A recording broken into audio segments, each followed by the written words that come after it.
तो विद्यार्थियों यहाँ पर भिन्न का जोड़ का सवाल दिया हुआ है। इस सवाल में हमें इन तीनों भिन्नों को आपस में जोड़ना है, जिसमें पहली भिन्न है 3/2 व दूसरी भिन्न है 5/3 तथा तीसरी भिन्न है 1/4।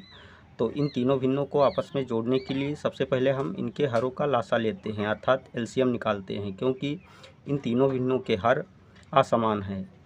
पहली भिन्न का हर है 2 और दूसरी भिन्न का हर है 3 तथा तीसरी भिन्न का हर है 4।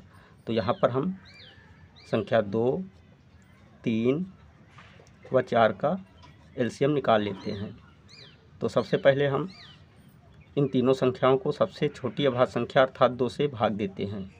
तो 2 में जब 2 से भाग देते हैं तो भागफल 1 प्राप्त हो जाता है।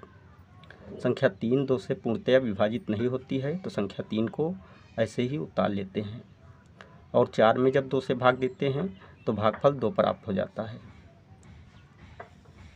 अब हम पुनः 2 से भाग देते हैं, तो इस 1 को ऐसे ही उतार लेते हैं तथा 3 को ही ऐसे उतार लेते हैं। और 2 में जब 2 से भाग देते हैं तो भागफल 1 प्राप्त हो जाता है। अब हम 3 से भाग देते हैं, तो इस 1 को ऐसे ही उतार लेते हैं। 3 में जब 3 से भाग देते हैं तो भागफल 1 प्राप्त हो जाता है और इस 1 को ऐसे ही उतार लेते हैं। अब यहाँ पर जो अभाज्य गुणनखंड प्राप्त हुए हैं इनका आपस में गुणा कर लेते हैं और जो भी गुणनफल प्राप्त होता है वहीं इन तीनों संख्याओं का एलसीएम अर्थात लासा होता है। तो यहाँ पर हम लिख लेते हैं एलसीएम बराबर 2 × 2 × 3। नेक्स्ट स्टेप में इक्वल टू इनका आपस में गुणा करने पर 2 दूना 4 3 12 अर्थात संख्या 12 प्राप्त हो जाती है।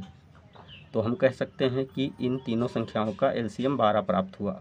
अब हम यहाँ पर बराबर का चिन्ह लगा देते हैं और बटे का चिन्ह लगाकर हर में संख्या 12 लिख लेते हैं, अर्थात जो एलसीएम प्राप्त हुआ है उसको लिख लेते हैं। अब हम यहाँ पर पहली भिन्न के हर से अर्थात 2 से एलसीएम में भाग करते हैं। तो 2 से जब संख्या 12 में भाग करते हैं तो भागफल 6 प्राप्त हो जाता है। तो संख्या 6 जो प्राप्त हुई है भागफल के रूप में, इसका इसी के अंश में अर्थात 3 में गुणा करते हैं। तो यहाँ पर हम लिख लेते हैं 3 × 6 प्लस का चिन्ह लगा देते हैं।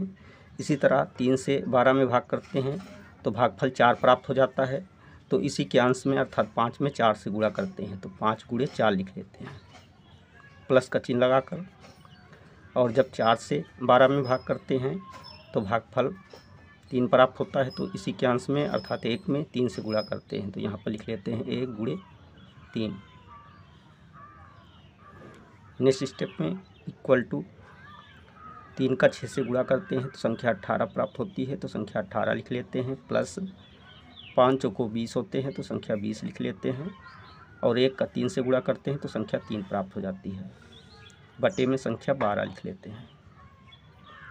नेक्स्ट स्टेप में इक्वल टू 18 20 व 3 का योगफल अर्थात जोड़ 41 प्राप्त होता है।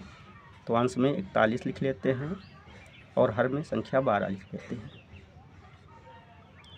नेक्स्ट स्टेप में यहाँ एक विषम भिन्न है, इसको मिश्र भिन्न के रूप में बदल लेते हैं। तो मिश्र भिन्न के रूप में बदलने के लिए 12 से 41 में भाग करते हैं और पूरा भाग जितना जाता है उसको सही के रूप में लिख लेते हैं और जो शेष बच जाता है उसको अंश में लिख लेते हैं और संख्या 12 को हर में लिख लेते हैं। तो देखते हैं संख्या 12 से 41 में जब भाग करते हैं तो 12 3 36 होते हैं। तो 3 सही के रूप में लिख लेते हैं 3 को और शेष बच रहा है 5, तो 5 को अंश में लिख लेते हैं और हर में लिख लेते हैं संख्या 12।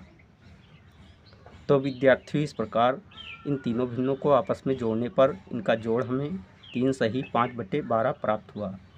यही आंसर है।